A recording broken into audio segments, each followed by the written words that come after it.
Welcome back to another episode of Mystery Tales from the heart of India. Picture this: a crystalline glacial lake perched at 16,470 feet in the Uttarakhand Himalayas, where the air is so thin that every breath feels precious and the silence whispers ancient secrets. Roopkund Lake, no larger than a football field, remains frozen most of the year beneath towering peaks of Trishul and Nandagunti. But when summer sun melts its icy surface, this serene mountain sanctuary reveals a macabre truth that has baffled scientists for over 8 decades. Hundreds of human skeletons scattered across the lake bed, like discarded dolls from a forgotten tragedy.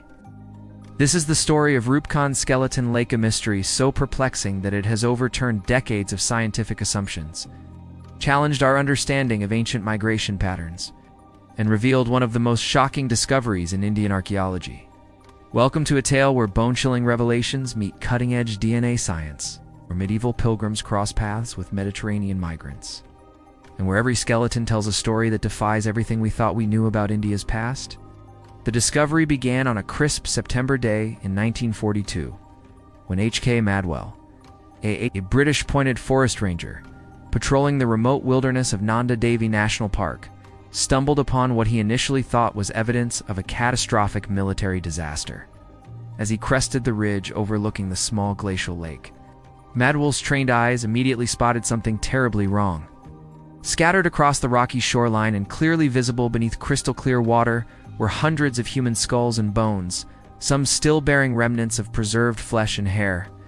The sight was so shocking that Madwell later described it as stepping into a battlefield where time itself had stopped. Given that World War II was raging and fears of Japanese infiltration were real, British authorities initially suspected they had discovered evidence of a secret enemy invasion force that had perished while attempting to cross the treacherous Himalayas. However, when investigators examined the bones, weapons, and artifacts scattered around the lake, they quickly realized these remains were far too ancient to be from any contemporary military operation. The skeletons were accompanied by intriguing artifacts: iron spearheads corroded by centuries of mountain weather, leather shoes crafted in forgotten styles, wooden bangles and jewelry suggesting sophisticated craftsmanship, and rings bearing inscriptions and scripts that would take decades to decipher. Most remarkably, the extreme cold and low oxygen environment had naturally mummified some remains so perfectly that hair, fingernails, and even clothing fragments remained intact after what appeared to be hundreds of years. For over half a century, local legends provided the most compelling explanation. Garhwali folklore spoke of Raja Jazdahaval, a king of Kanauj who, around 870 CE, had undertaken a pilgrimage to the shrine of Nanda Devi with his pregnant wife, royal court, and a troupe of dancers and musicians. According to legend, the pilgrimage had turned into a festival of revelry that offended the mountain goddess. In divine wrath, Nanda Devi unleashed a catastrophic hailstorm with ice balls as large as cricket balls, striking down the entire party, and leaving their bones as eternal warning against disrespecting the sacred peaks. This legend seemed validated by physical evidence. Many skulls bore distinctive circular fractures on their crowns, injuries consistent with being struck by large round objects falling from above. The absence of defensive wounds suggested victims had no warning, and the concentrated nature of remains indicated they had all died in the same location during a single catastrophic event. For decades, the killer hailstorm theory dominated academic discussions, with Roopkund becoming a textbook example of how extreme weather could suddenly claim large numbers of lives in the unforgiving Himalayas. However, this neat explanation began unraveling in 2003 when a national geographic expedition recovered about 30 skeletal samples for advanced DNA analysis. Initial genetic testing confirmed the remains were of Indian origin, seemingly validating the pilgrimage theory. But as testing methods became more sophisticated, disturbing inconsistencies emerged that would eventually shatter every assumption about Roopkund's mystery. The breakthrough came in 2019 when an international team published the most comprehensive study ever conducted on Roopkund remains in Nature Communications. Using cutting-edge ancient DNA analysis, radiocarbon dating, stable isotope analysis, and advanced biological anthropology on 38 skeletal samples, the team made discoveries so unexpected they initially questioned their own results. The skeletons did not represent a single group who died in one catastrophic event, as assumed for over 70 years. They belonged to at least 3 genetically distinct populations, who had died at the lake during multiple separate events spanning more than 1,000 years.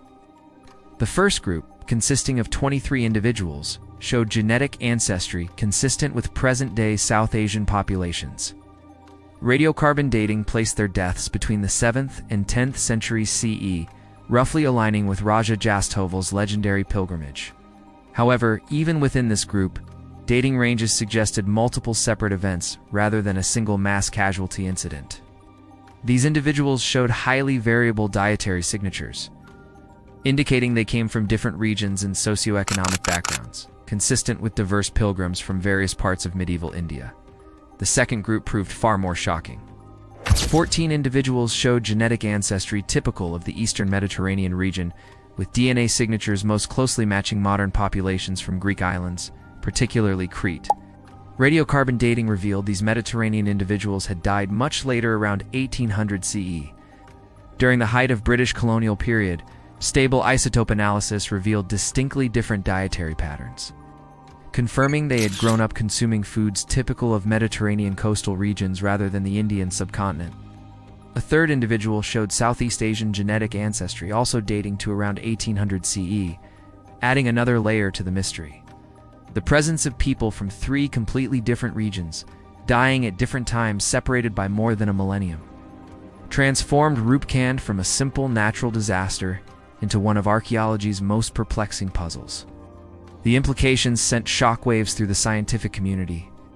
Why would people from Greek islands travel thousands of miles across dangerous terrain to reach an obscure glacial lake in the Indian Himalayas during the early 19th century?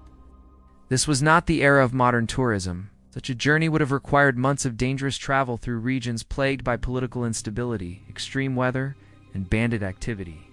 What possible motivation could have driven Mediterranean travelers to risk everything to reach this remote location? Dr. Edwin Harney of Harvard University, the lead author, admitted the Mediterranean connection was completely unexpected. It raises fundamental questions about who these people were and why they were in this remote location, she noted. We can say with confidence that they were not tourists in any modern sense. Several theories have emerged, though none are entirely satisfactory. One involves the British East India Company's use of Mediterranean mercenaries and advisors during their expansion across the Indian subcontinent. Greek islands like Crete had maritime trading relationships with British interests, and some Mediterranean individuals might have been employed as guides, soldiers, or specialists in British Himalayan operations. However, this fails to explain why they would be at such a remote location, far from known trade routes or military objectives.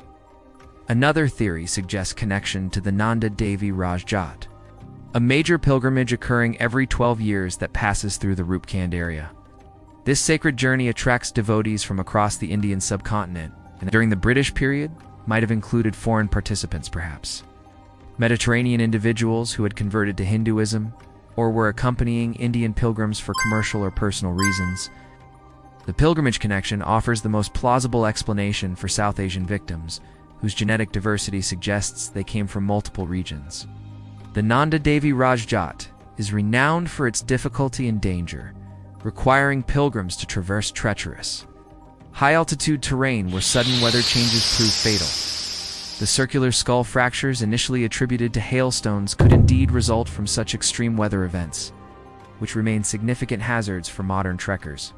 However, the Mediterranean mystery deepens when considered alongside historical records. The early 1800s marked significant upheaval across the Eastern Mediterranean, with Greek independence movements, Ottoman decline, and British expansion creating conditions that might have displaced populations or created unusual migration patterns. Some researchers speculate the Roopkund Mediterranean individuals might have been refugees, traders, or adventurers who found themselves in India, and for unknown reasons, joined a pilgrimage to the sacred peaks. The most disturbing aspect is how this challenges our assumptions about ancient travel and cultural exchange.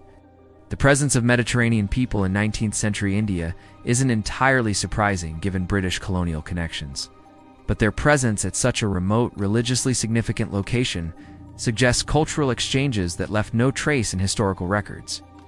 Were these converts to Indian traditions part of some unknown commercial mission, or simply adventurers who met tragic ends pursuing incomprehensible goals. Modern DNA analysis has revealed troubling knowledge gaps. The 2019 study analyzed only 38 of the estimated 600 to 800 skeletal remains scattered around Roopkund. Decades of disturbance by trekkers, pilgrims, and souvenir hunters have mixed and displaced bones throughout the area, making systematic excavation nearly impossible. Many skeletons have been removed entirely, meaning potentially crucial evidence about the Mediterranean connection may be lost forever. Recent attempts to locate historical records explaining the Mediterranean presence have yielded frustrating results. British East India Company archives contain no mention of Mediterranean personnel operating in Uttarakhand during the relevant period. Greek and Cretan records show no evidence of large-scale emigration to India. Even Ottoman documents, which meticulously recorded population movements, contain no references to groups traveling from the eastern Mediterranean to Indian Himalayas. The stable isotope analysis adds another complexity layer. The Mediterranean individual's bone chemistry indicates they spent formative years consuming diets rich in marine proteins and Mediterranean agricultural product signatures only acquired by actually living in coastal Mediterranean environments. This rules out the possibility that they were people of Mediterranean ancestry born elsewhere. They were genuine Mediterranean natives who somehow found themselves in the Indian Himalayas, where they met deaths under completely mysterious circumstances. The ongoing mystery of Roopkund represents archaeology's most humbling reminder that the past is far more complex than we imagine. In an era when we assume we understand broad patterns of historical migration and cultural exchange, Roopkund presents evidence of human movement that defies all conventional explanations. The skeletons continue to guard their secrets, scattered across a landscape that has become increasingly accessible to modern tourists, but no less mysterious to science. Each skull represents an individual human story, someone who made the monumental decision to travel to one of Earth's most remote and dangerous locations, where they met death under circumstances we may never understand. So I ask you, in our interconnected digital age, where every movement seems tracked, how many mysteries like Roopkund might be unfolding around us without leaving traces for future archaeologists? What drives people to undertake journeys so dangerous they vanish from historical memory entirely? And as we stand at Roopkund's edge, looking at scattered remains of travelers from across the ancient world, what does this tell us about the universal human drive to seek something beyond the familiar even at life's cost? Share your thoughts in the comments below. And if this journey into India's most confounding archaeological mystery captivated you, hit that like button, subscribe, and ring the bell, because next time, we'll explore another enigma where ancient India reveals secrets that challenge everything we thought we knew. Until then, stay curious, stay humble before history's mysteries. And remember, sometimes the most important discoveries teach us how much we still don't know.